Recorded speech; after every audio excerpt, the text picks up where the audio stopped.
and welcome everyone to episode 83 of One Piece at a Time, the One Piece read-through podcast where we read and discuss 5 chapters of the One Piece manga each and every week. I'm your host, Derek Bittner, and I'm joined by my wonderful co-host and freelance letterer at Shonen Jump, Brandon Bovia. How you doing, Brandon? I'm doing pretty good. I'm, of course, Brandon Bovia, letterer of manga like Dragon Ball Super Kaiju number 8, and we are living in a different world now. This is a very different world right now because live action One Piece has premiered. This is actually the premiere date as we're recording this, and we have both watched the very first episode. Our plan right now is to just talk about this first episode exclusively, give our initial impressions, and then next time we'll just give our thoughts on the entire season. And I gotta say right off the bat, holy crap, they did it. I like it. They did it. Yeah. And well, this is why I'm so excited for this discussion, because it is the kind of thing where it's like, it's not perfect. I don't like every choice, but by and large, it's great. And I'm excited to kind of pick this thing apart with you and see, where we kind of land on all the different kind of aspects of it and all the different choices that they made, because it's sort of a cool, like, remixed One Piece, kind of familiar elements rearranged. That's the best way to put it. This is a One Piece remix because it's not a one-to-one retelling. Things go at a very different clip. Like, there's elements of the manga, there's elements of the anime, there's its own unique thing. It's definitely taken advantage of the fact that they know what's coming, so they're able to put stuff in there to be like, we got this coming up, and it's a very different feel. But, and I think this is the core thing here that makes this so exciting, it feels like One Piece. It does, yeah, which is the thing that we were all worried about, It's like, rather than, you can talk all day about just like adaptation choices and but there's more of like there's more of an ethereal feel of like, does this feel like One Piece? Rather than, how closely do they follow the manga, or, like, where do they choose to diverge and stuff like that. But like, the overall feel and the tone of it is by and large, I think, really in line with the source material, and it feels like a loving embrace of the source material. Yeah, you get the sense that they were all about, the creators were all about this. The set design, the costuming, the little nods here and there about various characters, even some of the choices as far as how each of the pirates are introduced, like the way that the bounty comes up for the pirate and they interact with it in some way. That's great. It's cool. And I'm going to put a prediction right here, right now, since we obviously have not watched the whole thing. I guarantee this ends with Luffy getting his first bounty and him having his interaction. Oh, that's a cool idea. Yeah, I could totally see that happening. So I've actually I've seen episode 2 now, and I've seen like the first minute of episode 3. Oh wow. So there's a couple things where I'm like, oh yeah, there are some things cooking here in terms of like just like subplots and stuff and overarching stuff that I'm mostly positive on, but mostly just sort of like fascinated to talk about. So I don't know. Why don't we just get right into it? Yeah, because they throw us a curveball kind of not right off the bat, because we start with Gold Roger's execution, see the execution, because that is one thing I'll say right now, is this is way bloodier than I was surprised by a couple of things. It is because I think the implication, right, is that like they actually cut off his head in the manga and the anime, but you don't see it. Yeah. Whereas here they stab him straight in the back, like, and there's something. That was that moment I felt like the scale of a live action of just seeing this massive crowd of people all hearing Gold Roger's words and all just like running for it, trying to get there first. Mm-hmm. That immediate like, oh crap, let's go get his treasure. It's a race. Yeah, there's something. Oh, that's when I knew that was like, man, this feels different in a way that you couldn't convey through just anime or manga. Mm-hmm. So that just kind of right off the bat, I was like, oh, this feels right. And they definitely like have the nods right there. You see a young Shanks, you see a young Mihawk, you see a young, I think Alvito was there as well. Yeah. And I don't think it was, they didn't outright say it. And I thought it was, but I guess they're implying that it was Garp who brought in Gold Roger. I think that's their implication, or at least Garp was there overseeing his execution because, again, I've only seen the first episode, but Garp got a major like upgrade as far as his presence. Yeah. That's one thing I'm going to reserve judgment on until I finish out the season. That is definitely the most kind of like, oh, okay, interesting that they're sort of bringing in Garp earlier and giving him kind of more to do. Really way earlier, because I think as of where we're at in the manga, we've only seen Garp through the Kobe and Helmeppo cover story. Yeah. Yeah, and I think they're kind of doing their take on that. Yes, I feel like that's likely the case because I've seen trailers and production materials that shows Kobe with Garp. Yeah. So it's again, and oh my goodness, the ways in which they kind of expand on the material. There are a handful of things where they kind of alluded to in the manga that are just sort of like outright said, like how Captain Morgan is just kind of like, I'm the one who brought in Kuro and single-handedly apprehended the Black Cat pirates and all that. Yeah, which is something I didn't realize until we started doing this podcast. Yeah, when we were talking about the cover stories and the broken jaw and all that. Yeah, so that's cool that they just sort of like, yeah, we're doing this. Well, our introduction to Zoro, rather than him being tied up in the yard, is instead him having a fight scene with Mr. Seven because they're bringing in Baroque works already. The balls on these people to be like, oh yeah, season 2.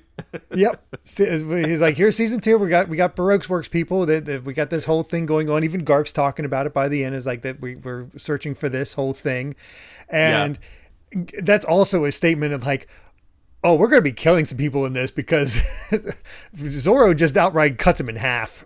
Yeah, cuts him in half and just like rolls up to the bar, just like with half his body in a bag. Also, the design of Mr. Seven, I'm not positive on this one. Wasn't he only shown through an SBS?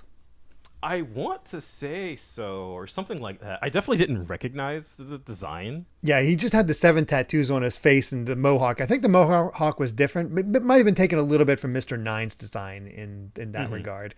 I'm not sure, but the interaction plays out like you expect. Like it is, it's Zoro not wanting to join up and just like, nah, I'm not all for that. And I got a chuckle out of it. No, I'd rather be Mr. One and flicks him off.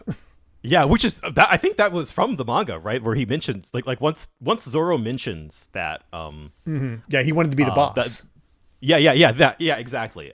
Which was and just God, the fact that that was, one worry of mine, like, okay, well, Zoro's a sword user, so like how are they gonna show him like actually chopping up dudes? And no, yeah, he just cut clean in half. Oh yeah, we're Netflix here. I mean, I saw a little bit of blood splatter, but I thought it was going to be that where it's just like cut and a little bit of blood, but that's about it. But no, they go pretty hard in. Yeah, it's but it didn't feel egregious either. Yeah, it was just sort of like, oh, he just cut that guy. Yeah, it's one of those things where I watched it with my partner, and she's always a little squeamish about kind of intense stuff, and she definitely got an from that. Yeah. But the later fight scene, she didn't feel as squeamish about. Yeah. And that's a great sign too. She knows virtually nothing about One Piece, and she still really enjoyed this, watching it with me. Yeah. Yeah, I actually watched it with my partner as well, who knows a little more about One Piece just because I ramble it to her all the time, and she's seen the first maybe 2 or 3 episodes. So like all of the Captain Morgan stuff she was, kind of broadly familiar with. Mm-hmm. But it is, I'm seeing that a lot from a lot of folks who have no idea what they're in for and are, actually managing to enjoy it a lot. That's the key thing here. That's the great part, the one we hope for, because I kind of want to take this opportunity to like, so you want to watch the first season of the anime? That sort of thing. Yeah, just because they in the broad strokes, these are these characters, because Luffy acts like Luffy, Zoro acts like Zoro, Nami, a little bit of a difference. I don't know if our Nami would have stolen from the Marines at that point. I think in thinking about it, it's like, yeah, it makes sense she would do that because it's not like she has any love for the Marines. Yeah, I think the thing that really hit for me is that there are no moments where it feels aggressively out of character. No. There are things that feel like that they're kind of a shift. Just because, the performers, the actors are bringing in their own performances. So it's not 1-to-1, but it doesn't feel like, there was no moment where I was like, Luffy would never do that. No.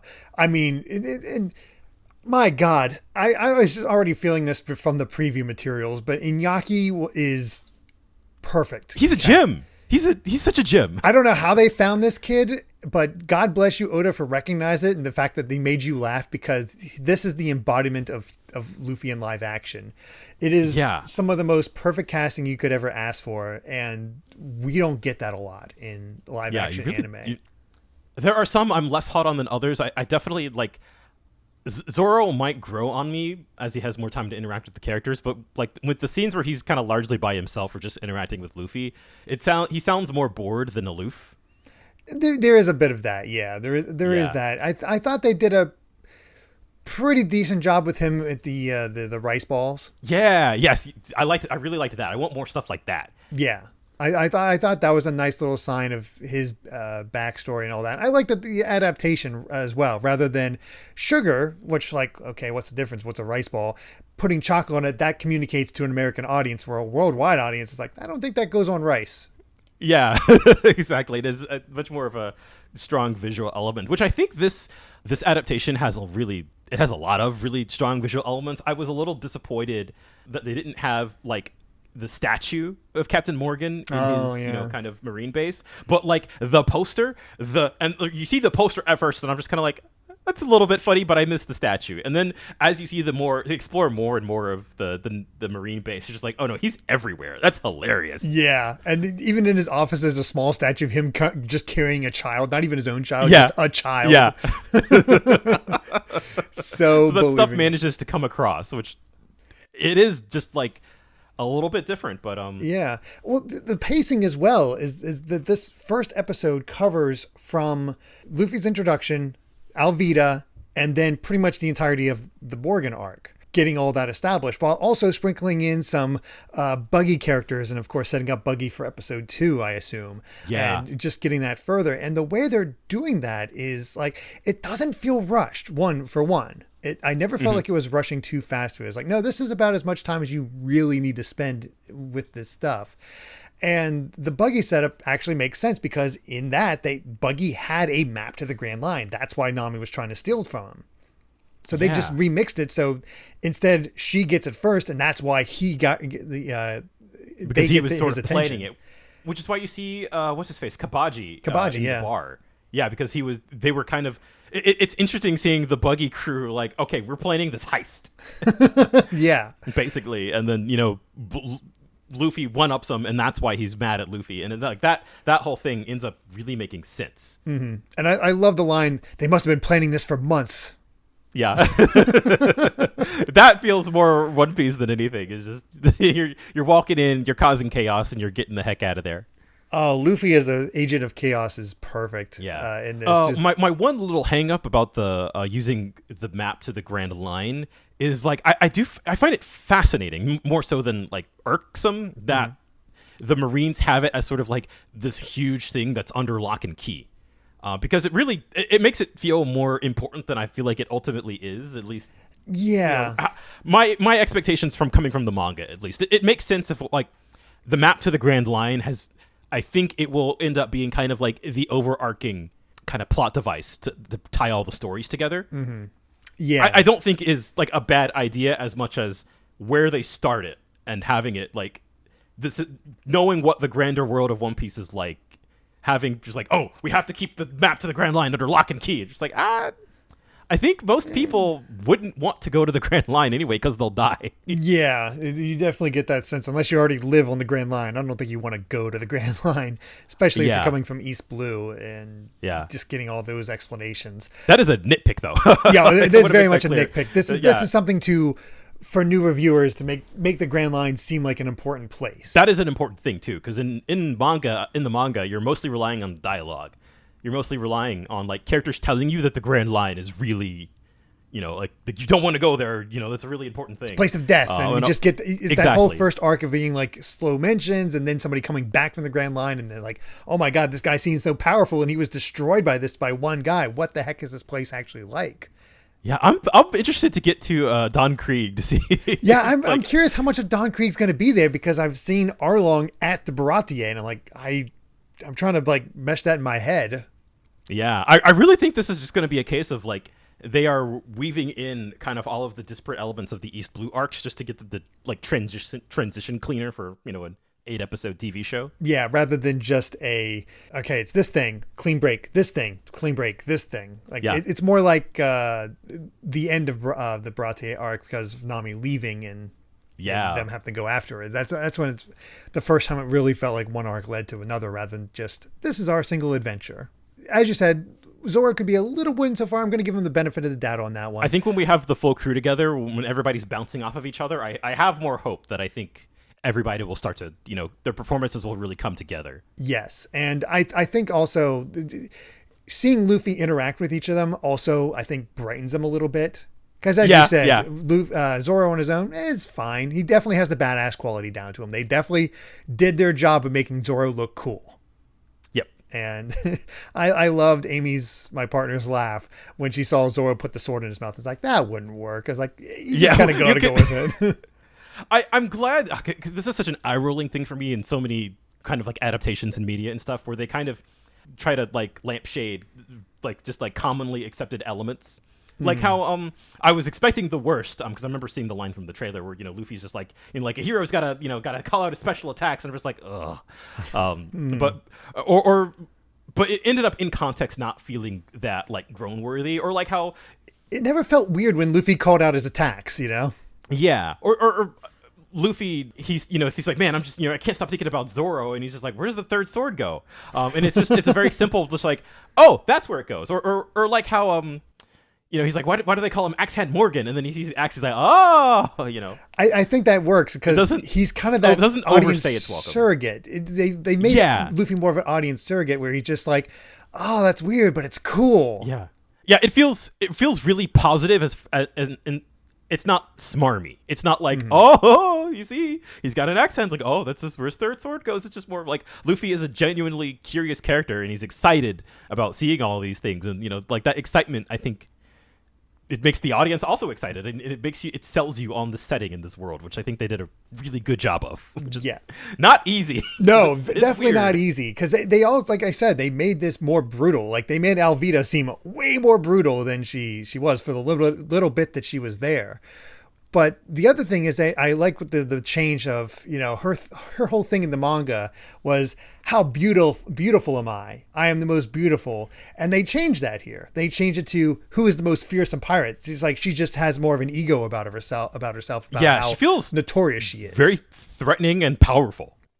And I feel like you really understand why Kobe is afraid of her and you know, why he can't stick up for himself. I mean, I like the little thing where it's like, I'm looking for Zoro because he has this list of pirates and I know I'm on the top of this list. Like, you weren't on the list. He just bashes the guy and like has to clean up the blood. I'm like, oh, well, first I like one that's funny because it's just like, she's obviously not a big deal in the grand scheme when you look at it that way. And two, it's still like, my God, she's still brutal even though she's not the big deal when it comes to these pirates. I think they do a really good job of selling the threat of these characters, and that not to get too ahead of ourselves. I think episode 2 has that, and I think they do a good job with that.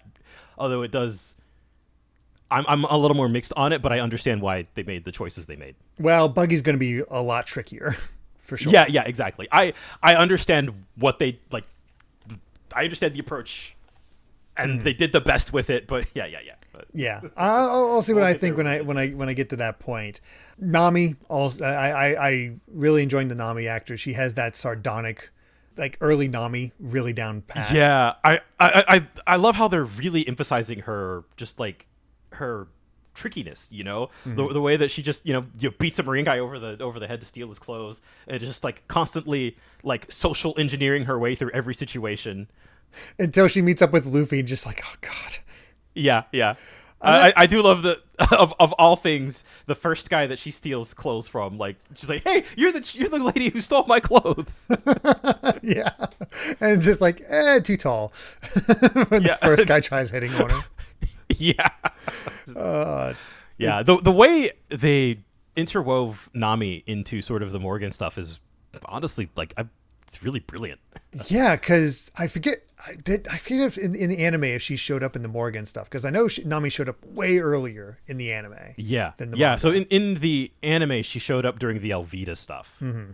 but she did not during the Morgan stuff. I think she took. I think she was in the background, but did not interact with Luffy and Zoro or Kobe at all. Like, I think she was still on her trying to find the map kind of thing. Yeah. But like, I have my issues with how they handled the Morgan stuff because I feel like the pacing kind of it was more even and a little slowed down, which I feel like it kind of just like jumped to the climax rather than being kind of this buildup of events, right? Yeah. But I understand that it was like, well, okay, you have Luffy and Nami and Zoro all kind of like running around and doing their own things and interacting in their own ways.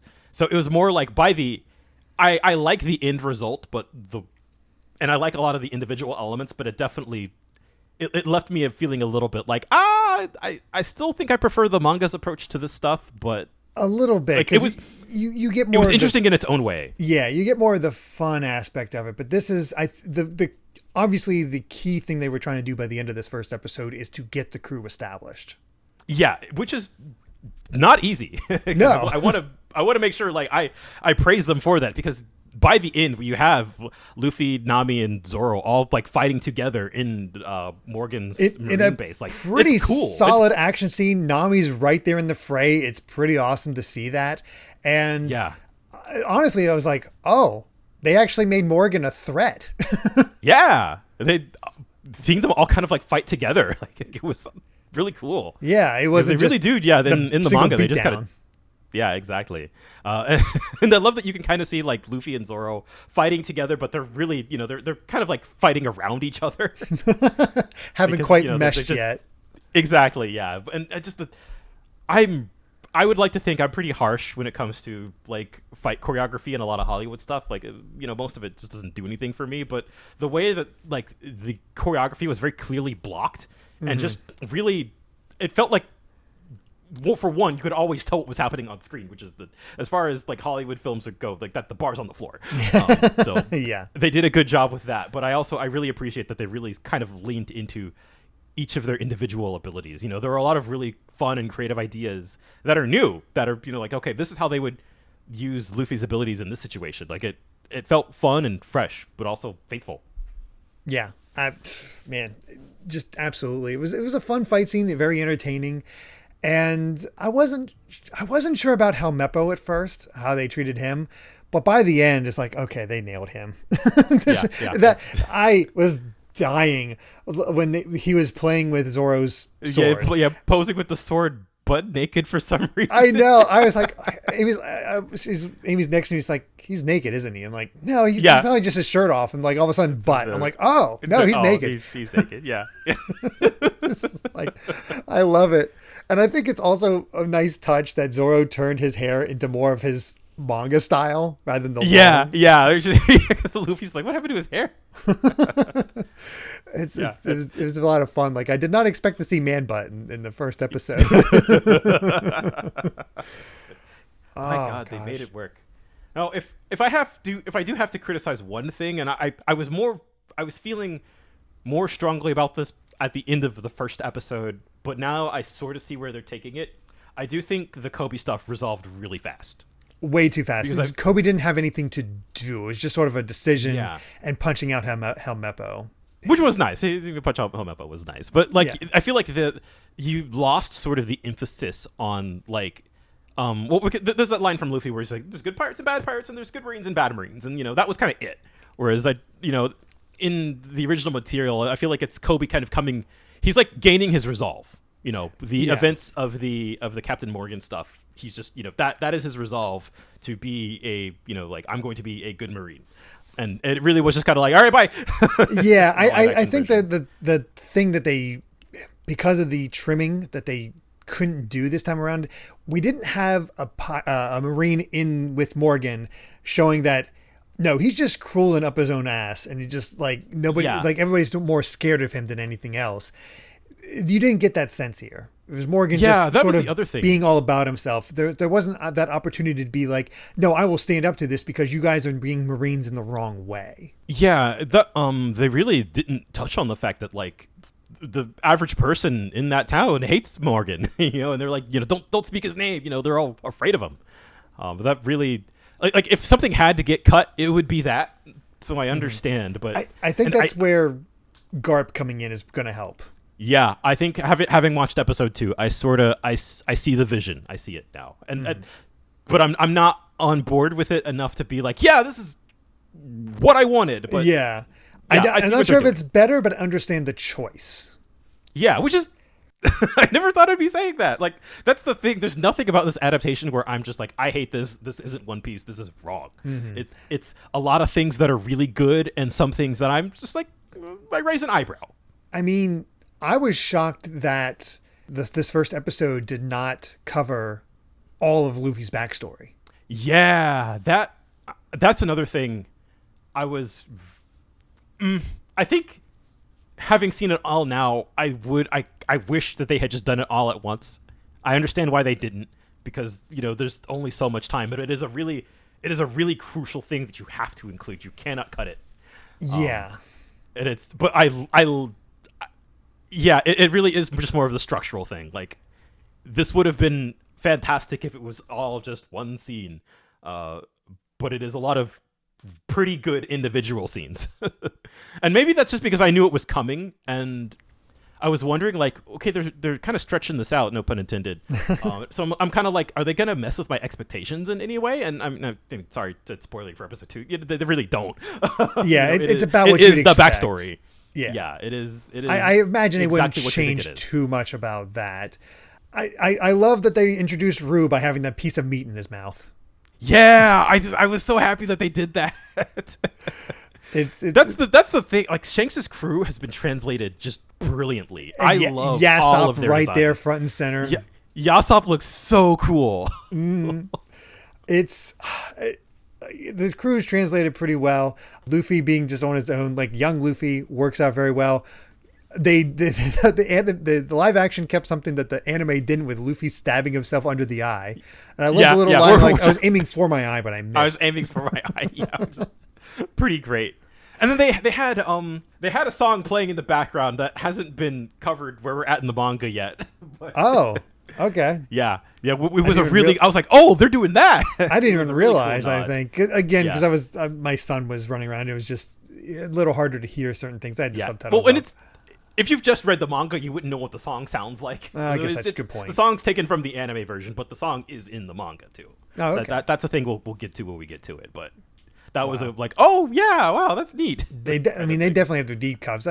People were already talking about before with they had a poster of Foxy on there, for example. Yeah, there's Foxy. There's Bellamy had a poster. Yeah, so they're taking advantage of the fact that they can see far enough ahead. Yeah, and get a lot of these later reveals. And I think, all things considered, the like Zoro getting scouted by Baroque works thing is kind of a pretty deep cut. It is a pretty deep cut, but man, it's such a good setup. Yeah, literally a deep cut in this case. Oh God, poor Mr. Seven. It makes me wonder how many, like, they obviously didn't kill Morgan, but I'm like, they're obviously not going to kill Buggy, but man, what's going to happen to Koro and all of them? Like, are they going to get taken out that way? Yeah, that's interesting, because I feel like stereotypically, maybe when it comes to like American media, I feel like we would see a lot of characters get offed who weren't offed in the manga, but I feel like that is such a important element to One Piece's storytelling. Like, these are you can't kill these characters. One, because a lot of them are somewhat recurring, but also it is sort of against the themes of the story. So it does make me wonder if that was something that they were like, they wanted to do, but Oda said no. Yeah. Can we kill off Mr. Seven? Well, he doesn't. He never shows up, so yeah, sure. Yeah. You gotta find somebody to kill, I guess. Yeah. Poor guy. I'm trying to think of like these other moments that really just stand out, but I mean, I'm really just of the opinion that, again, not perfect, but so damn close. Like, as far as it is nailing that tone. I think we can all say collectively as a society that we were, and maybe I'm projecting. No, I'm absolutely projecting. I was saying maybe I'm projecting. No, I'm absolutely projecting. We were all expecting the worst, and by we I mean I. So by that metric, that it is pretty good with just a couple things that I'm a little about, but. Like, it kind of goes with any adaptation, though, Yeah, as exactly. you said, as long as it gets the spirit, it kind of works. Yeah. And I actually I do appreciate that it's keeping me on my toes. Never quite know what we're going to get. It would be boring just to be like, oh, yep, that's the manga, but I think they're changing the right things most of the time. For things that are just like, I may not like the end result always, but I understand like what needs to change for flow and, getting the characters in the right places at the right time. Yes. Yeah. Yeah, and I think there could be so many worse ways of doing this than what they're doing. And good on them for making stretchy Luffy work. It's like, it's not the best, but I think it's just cartoonish enough that you're willing to go with it because this world kind of plays into it. Yeah, and that's something I really think by episode 2, I really get the feeling that like they're really leaning into it. Like One Piece is weird. One Piece is very weird. One Piece is extremely weird. And rather than smooth over those elements and kind of try to force it to be something it's not, they are really just like, they're doing their own thing with it, but it is still weird. And they kind of like, this just would not really work by conventional means in live action. So like, yeah, you know what? Yeah, like Luffy stretching is just going to be horrifying. Like it is. Yeah. It's going to be weird looking, but they're going to play into it. People are going to be freaked out by it. That's sort of the idea behind it. It makes sense that people are freaked out by this. And God, watching him devour that devil fruit, I'm like, usually it's only like one bite, but just seeing him like eat into it, it's like, okay, well, I guess it's not as nasty as they make it seem in the. Yeah, I love that one scene with. Oh, actually, wait. No, I think that was episode 2, so I think I'll hold off on that. But there was a scene about that. Right. We do get a Luffy scene of him just eating.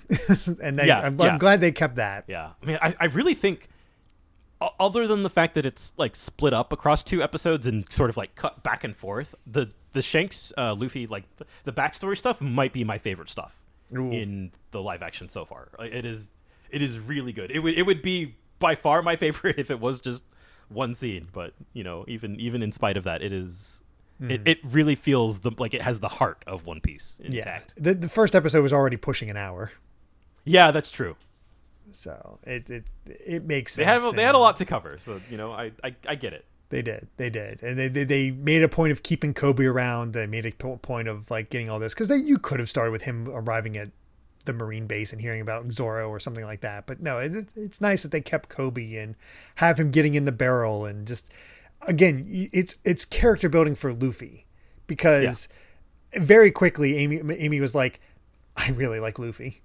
Yeah, which is what you want, like that feels so true to the spirit of the character, and it really, I guess it's funny when you think about it, like in terms of like live action shows that we have here, like Luffy's just not a character that it's not the type of character we would have at all. No. And so it ends up feeling really refreshing in that sense. He's almost more positive in this series than he is in the anime, because in the anime, in the manga, he's just sort of this wild card. He's positive, he makes friends easily, he cuts through the crap a lot of times. But live action Luffy is more about like giving good pep talks.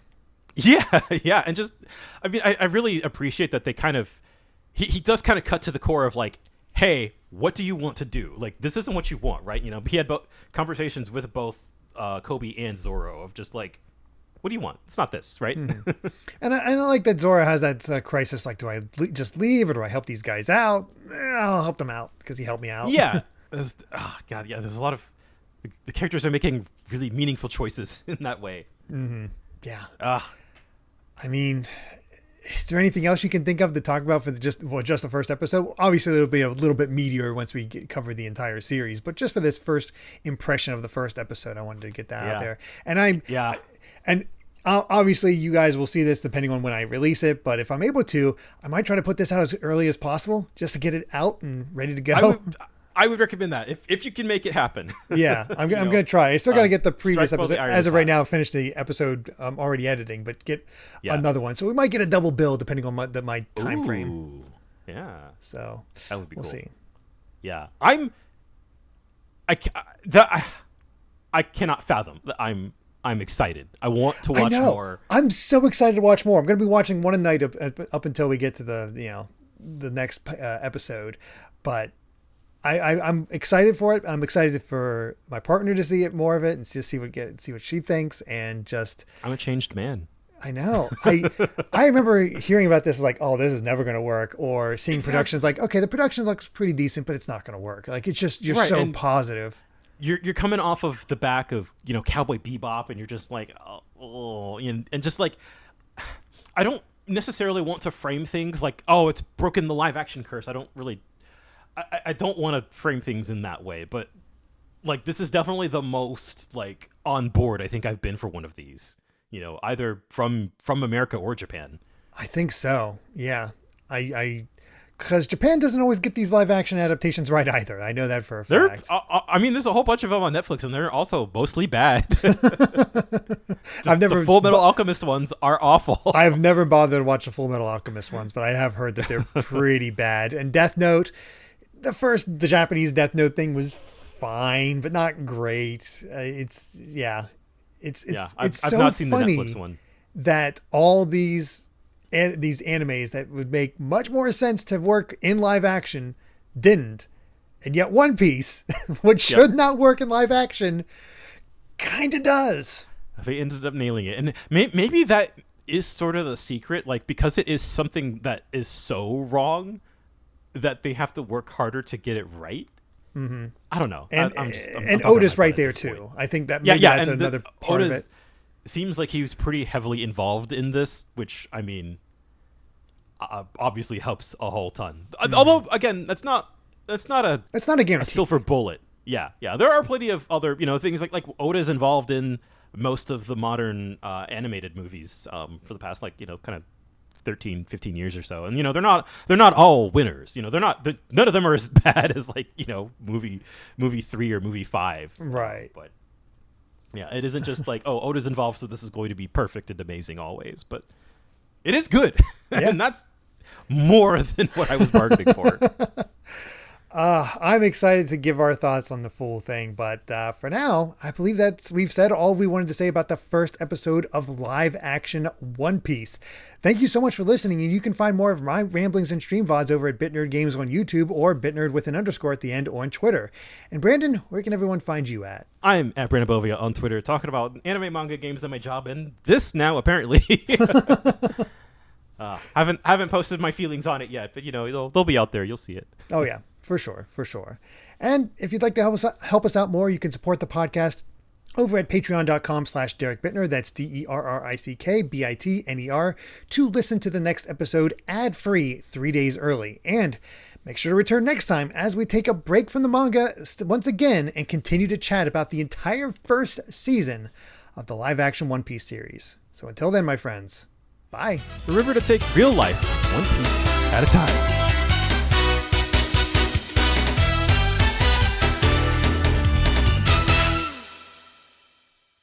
Hate to break up this beautiful moment, but we need to get this safe out of here. Maybe if we find some rope or something. Or we can do that.